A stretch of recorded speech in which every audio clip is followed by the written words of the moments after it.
السلام علیکم ورحمۃ اللہ وبرکاتہ۔ کیسی ہیں آپ سب مائیں بہنیں؟ امید کرتی ہوں اللہ پاک کے فضل سے سب بخیر و عافیت سے ہوں گی۔ سب سے پہلے درود و سلام پڑھ لیتے ہیں۔ اللہم صلی علی محمد وعلی آل محمد۔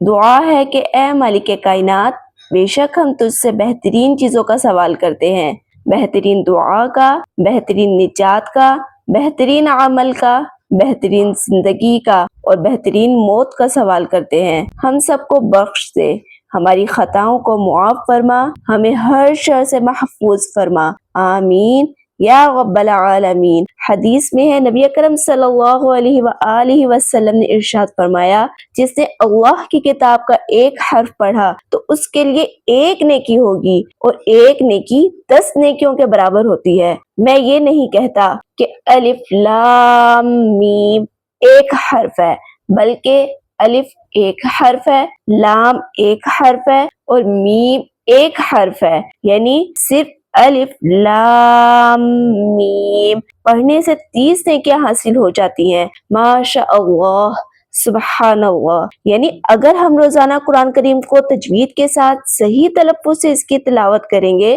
تو ایک ایک حرف سے ہم کتنی زیادہ نیکیاں روزانہ کی سمیٹ سکتے ہیں۔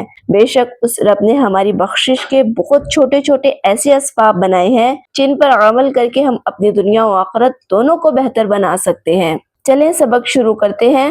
بسم اللہ الرحمن الرحیم۔ رب اشرح لی صدری ویسر لی امری واحلل عقدۃ من لسانی یفقہوا قولی رب زدنی علما۔ جیسا کہ آپ سب کو معلوم ہے کہ ہماری مخارج سیریز چل رہی ہے، ہم نے حلق، زبان، ہونٹوں اور جوف دہن سے ادا ہونے والے حروف اور ان کے مخارج پڑھ لیے ہیں۔ آج ہمارا آخری مخرج خشیوم ہے۔ آج ہم خشیوم سے ادا ہونے والے حروف اور ان کے مخارج پڑھیں گے۔ خشیوم ناک کی جڑ کو کہتے ہیں۔ جب ہم غنہ کرتے ہیں تو ناک کی جڑ سے غنہ ادا ہوتا ہے۔ اب سب سے پہلے غنہ سمجھے کہ غنہ کسے کہتے ہیں۔ دیکھیں، آواز کو ناک میں لے جا کر ایک الف کے برابر آواز جاری کرنے کو غنہ کہتے ہیں۔ حروف غنہ 2 ہیں، نون اور میم۔ جب نون اور میم پر شد آ جائے تو ان پر ہر حال میں غنہ ہوتا ہے، جیسے ان، ثم۔ یہاں پر نون اور میم پر شد ہے، اس لیے دونوں پر ایک الف کے برابر غنہ ہوگا۔ نون اور میم کا مخرج ہم پچھلی ویڈیوز میں پڑھ چکے ہیں، لیکن یہاں دونوں کا مخرج دوبارہ سے دیکھتے ہیں۔ نون کا مخرج، زبان کا کنارہ جب ثنایا، رباعی اور انیاب سے لگے تو نون ادا ہوتا ہے۔ اس کا مخرج ادا کرتے ہوئے اس کو غنے کے ساتھ پڑھنا ہے، یعنی آواز کو ناک میں لے جا کر ایک الف کے برابر کھینچنا ہے، جیسے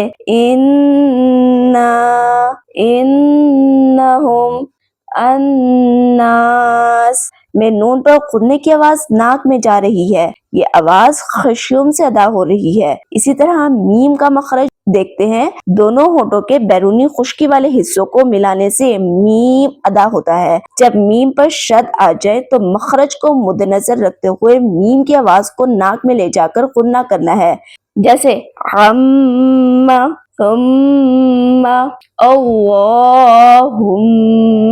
یہاں آپ نے مثالوں کی مدد سے نون مشدد اور میم مشدد کی پریکٹس کرنی ہے۔ الحمدللہ، آج ہماری مخارج سیریز کمپلیٹ ہوئی۔ مخارج تجوید سیکھنے کا بنیادی اور ضروری حصہ ہیں۔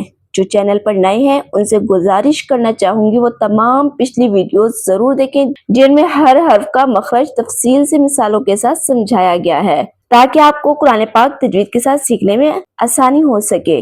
اس علم کو آگے ضرور شیئر کریں، چینل کو لائک، شیئر اور سبسکرائب ضرور کر دیا کریں۔ جزاکم اللہ خیرا کثیرا، فی امان اللہ۔ السلام علیکم ورحمۃ اللہ وبرکاتہ۔